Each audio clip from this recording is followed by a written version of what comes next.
नमस्कार मित्रों, मैं डॉक्टर आनंद जयंत काले, कंसल्टेंट प्लास्टिक सर्जन और डायरेक्टर लेक सिटी हॉस्पिटल फिर एक नए वीडियो के साथ आपके सामने उपस्थित हूँ। जो सवालों के जवाब की श्रृंखला हम बना रहे हैं उसमें फिर एक नया क्वेश्चन मैंने इस बार लिया है। लोगों का ये सवाल होता है कि बर्न पेशेंट्स के ट्रीटमेंट में एयर कंडीशनिंग का क्या रोल है।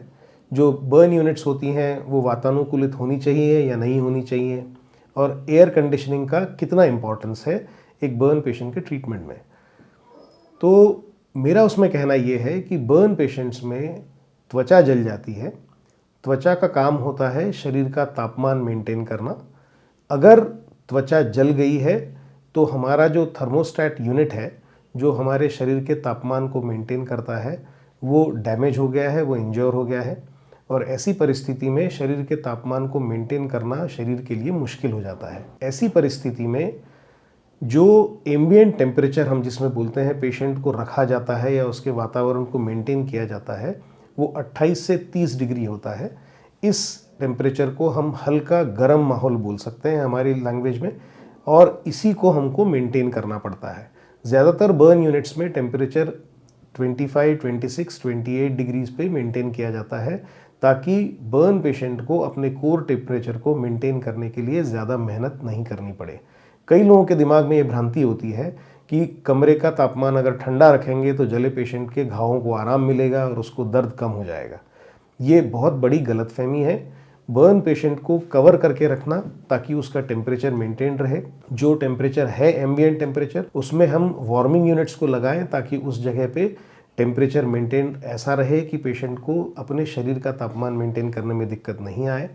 और उस जगह पे एयर चेंजेस रेगुलर बेसिस पे होते रहें। मतलब जिस जगह पे पेशेंट है वहाँ पे एयर चेंजेस, मतलब उस जगह की पूरी हवा जो है वो 1 घंटे के अंदर कईयों बार बदल जानी चाहिए। ये मानक अलग अलग हो सकते हैं, लेकिन मोर और लेस ये डिसाइडेड है कि एयर चेंजेस मतलब फ्रेश एयर हमको कंटिन्यूसली मिलती रहे। उसके लिए भारतीय परिप्रेक्ष्य में हम लोगों का मानना है कि खिड़कियाँ अगर खुली हों और बाहर का वातावरण अगर ये मेंटेन ऑटोमेटिकली कर रहा है कि 24, 25, 26, 27 डिग्री के आसपास का टेम्परेचर मेंटेन कर रहा है, तो उससे अच्छा एयर चेंजेस का सोर्स कुछ हो ही नहीं सकता। बहुत से लोगों को ये भ्रांति होती है कि सारे कमरे दरवाजे सब बंद करके और आर्टिफिशियल तरीके से हम एयर को अंदर भेजें और फिर बाहर निकालें, या फिर हीपा फिल्टर वाली जो यूनिट्स होती हैं वहाँ पे हमको ज़्यादा फ़ायदा होता है। तो ये डिबेट का इशू हो सकता है, लेकिन एयर फिल्टर होके और एब्सोल्युटली स्टराइल एटमॉस्फेयर को मेंटेन करना उतना आसान नहीं होता जितना हम सोचते हैं। उनका भी मेंटेनेंस बहुत ज़रूरी होता है। जो एयर हैंडलिंग यूनिट्स होती हैं, जो एयर फिल्ट्रेशन यूनिट्स होती हैं, उनका भी रेगुलर मेंटेनेंस ज़रूरी होता है। अगर वो यूनिट्स रेगुलरली मेंटेन नहीं होंगी तो वो ज़्यादा हानिकारक हो सकती हैं as compare to natural air का सोर्स, जो हमारे यहाँ पे ज़्यादा कारगर हो सकता है। बड़े शहरों में ये दिक्कत ज़्यादा हो सकती है कि आसपास से जो एयर सोर्स है वो कंटामिनेटेड हो बाहर के पॉल्यूशन की वजह से, लेकिन बी टाउन या छोटे शहरों में ये समस्या बिल्कुल नहीं है। उनको आपको अच्छी एयर अवेलेबल होती है। अगर हम खिड़कियां खोल दें और बाहर का टेम्परेचर 25-28 डिग्री है तो ये आइडियल सर्कमस्टांसेस होते हैं किसी भी बर्न पेशेंट को ट्रीट करने के लिए। तो समरी ये है कि बर्न पेशेंट में एयर कंडीशनिंग यूनिट का होना कंपलसरी नहीं है।